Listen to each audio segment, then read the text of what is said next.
नमस्कार मित्रों, आप देख रहे हैं तेज एक्सप्रेस न्यूज। अगर आपने हमारे चैनल को लाइक और सब्सक्राइब नहीं किया है तो खबरों में अपडेट रहने के लिए कृपया हमारे चैनल को लाइक और सब्सक्राइब कर दें। कैबिनेट मंत्री संजय निषाद पहुंचे सोनभद्र। सर्किट हाउस में पत्रकारों से की बातचीत में राहुल गांधी की न्याय यात्रा के बारे में कहा कि जनता जज होती है, वही जजमेंट देती है। जनता ने खुद बताया है कि कौन न्याय कर रहा है, कौन अन्याय कर रहा है। उनके न्याय निकालने से कुछ नहीं होगा। इंडिया गठबंधन के बारे में उन्होंने कहा कि इंडिया गठबंधन यूपी का कब्रिस्तान है। जितने घोटाले किए हैं उनको दफन करने का प्रयास है। इसमें शामिल एक दल एक दूसरे के खून के प्यासे हैं। यह बिना दूल्हे की बारात है।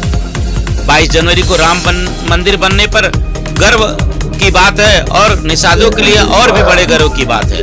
भगवान राम और निषाद राज एक साथ गुरुकुल में पढ़ते थे। न्योता मिले या न मिले सभी को जाना चाहिए। न्योता मिलने के बावजूद कांग्रेस के नहीं जाने के निर्णय पर कहा कि उनको डर है कि मुसलमानों का और कांग्रेस के क्रिश्चियन का वोट कट जाएगा।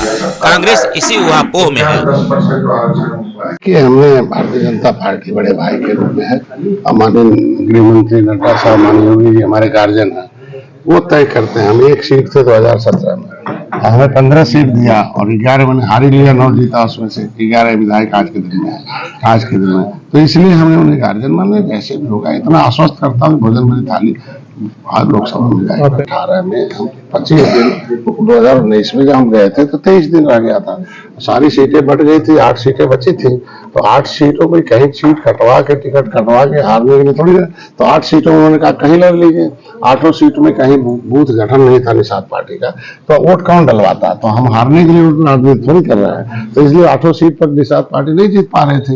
इसलिए इंजीनियर प्रवीण निषाद को भोजन भरी थाली मतलब कमल निशान से जितवाया। लेकिन वकील तो आज निषाद पार्टी के हैं ना, वकालत तो निषादों का ही करते सदन में। तो इस बार भोजन भरी थाली लोकसभा में जाएगी, क्योंकि अब विधानसभा, विधान परिषद में भी, कैबिनेट में भी, सभी दोनों तीनों सदनों में भोजन भरी थाली है। सीट में हम लोग जीत के लिए काम करते हैं। जब से आए हैं देखिए लगातार जीत हो रही है, चाहे आज के दिन में लोकतंत्र की स्थापना, असली लोकतंत्र माननीय मोदी जी के और माननीय नड्डा साहब और भारतीय जनता पार्टी। एक दलित की बेटी को राष्ट्रपति बनाना, एक आदिवासी को, एक दलित आदिवासी को मुख्यमंत्री बनाना, एक मोहन यादव को मुख्यमंत्री बनाना, ये भाजपा में ही संभव है लोकतंत्र। बाकी इनके पास क्या था। अब इनसे निषाद हट गया, यादव हट गया और दलित हट गया, तो क्यों नहीं अब कांग्रेस जीत जाती है। अधर्मी लोग हैं, इनका क्या जवाब दिया जा सकता। जनता इसको जवाब दे चुकी है, 2024 में दे रही है। जिसको जनता खारिज कर रखी हो उनको क्या बात है। ये तो मलाई खाते हैं तो धर्म गाते हैं, जब मलाई नहीं मिलता है तो अधर्मी हो जाते हैं। बसपा में थे उस तरीके थे, तब तो बोली नहीं निकलती थी। और जब भाजपा में आ गए थे तो राम राम रट रहे थे। और जब भाजपा से हार गए, अब मुंह में मलाई नहीं है। तो ये सब भाड़े के पहलवान है। मुलायम सिंह के समय अखाड़े पहलवान थे। ऐसे भाड़े के पहलवान 2-4 ठोर रख ले, सपा तो साफ हो जाएगी। कि जनता जज होती है, वही जजमेंट देती है। वही जनता जनार्दन है, ईश्वर का दूसरा रूप है, साइनिंग अथॉरिटी है। और जनता ने खुद न्याय यात्रा निकाली है कि कौन अन्याय है, कौन न्याय है। तो अगर इन्होंने 70 साल न्याय दिया होता जनता को, तो शायद जनता इनसे दूर नहीं होती।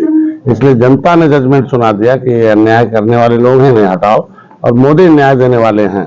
निचले पावदान पर रहने वाले लोगों को उनकी चिंता करके उनके लिए नीति बनाने वाले हैं।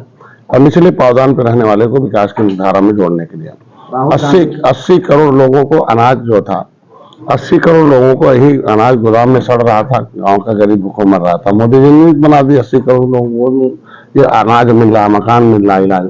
आज निषादों को भी इसी तरीके से मछुआ कल्याण कोष की स्थापना हो गई। प्रधानमंत्री मत्स्य संपदा योजना, निषाद राज बोर्ड योजना, मुख्यमंत्री संपदा योजना, मछुआ दुर्घटना बीमा है, किसान के फिशरीज के, ये सारे चीज योजनाएं हैं जो आज के दिन में दिया। इसीलिए हम लोग 13 तारीख को हम लोग इन्हीं लोगों को, इनसे बचने के लिए, ये लोग बहुरुपिया लोग हैं, वोट ले लेते हैं। जब सत्ता में जाते हैं तब नहीं देश और प्रदेश और जनता याद आती है, और जब सत्ता से दूर हो जाते हैं तब जनता याद आती है। इसीलिए 13 जनवरी को हमने अम्बेडकर पार्क लखनऊ में महारैली की है, संकल्प हमने लिया है। और 18% मछुआरे एकदम 18% मछुआरों ने जब तय कर रखा कि जो कांग्रेस ने 67 साल में 3000 करोड़ रुपया दिया, ये हमारे लिए बहुत इतना निंदनीय है कि 1 पैसा एक मछुआरे के ऊपर विकास के लिए आएगा। आज 39,000 करोड़ रुपया 6 साल में दिया, तो बहुत बड़ी बात है। तो ये कौन अन्याय कर रहा है, कौन न्याय कर रहा है, ये जो हम लोग बता तो मालूम है, इसलिए उनके कुछ इससे दौड़ने से कुछ नहीं होगा। ये इंडिया जो है एक कब्रिस्तान है यूपीए का, और जितना उसका घोटाला है वो उसको दफन करना। ये जितने दल बने हैं देश में वो सब कांग्रेस की गलत नीतियों की वजह से बने हैं। गलत नीतियों जैसे ये आवाज अपनी सामाजिक संगठन से उठाए तो कांग्रेस ने उनकी आवाज को दबाने की कोशिश किया, दल बना के सदन में गए। तो ये एक दूसरे के खून के प्यासे हैं। फोटो में तो दिख जाते हैं कि ये दल हैं, लेकिन दिल अंदर से एक दूसरे का खिलाफ है।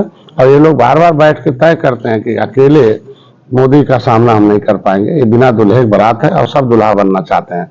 और हम 39 पार्टियों ने तय कर रखा है कि मोदी के नेतृत्व में चुनाव लड़ना है और 330 पर इंडेशन।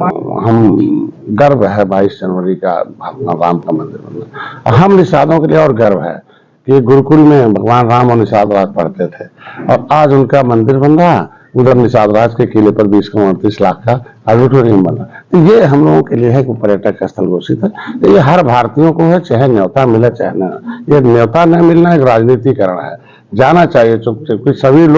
सभी लोग यहाँ भारत के भारतीय हैं और भारतीय सभ्यता, भारतीय जो मर्यादा पुरुषोत्तम राम सभी लोगों को एक रास्ता बताने के लिए आए थे। और सबसे पहला दर्शन भगवान राम के अंदर किसी ने भगवान के रूप में देखा तो निषाद राज ने देखा था। तो आज देखिए हम लोग जब से हम आए तो देखो कैसे हो रहा है। एक्चुअल में चक्कर में रहते हैं मुसलमान हट जाएंगे तो क्रिश्चियन हट जाएंगे, बस वो इसी सापा में है, इसलिए और निर्णय नहीं ले पाते हैं। वो सोचते हैं कि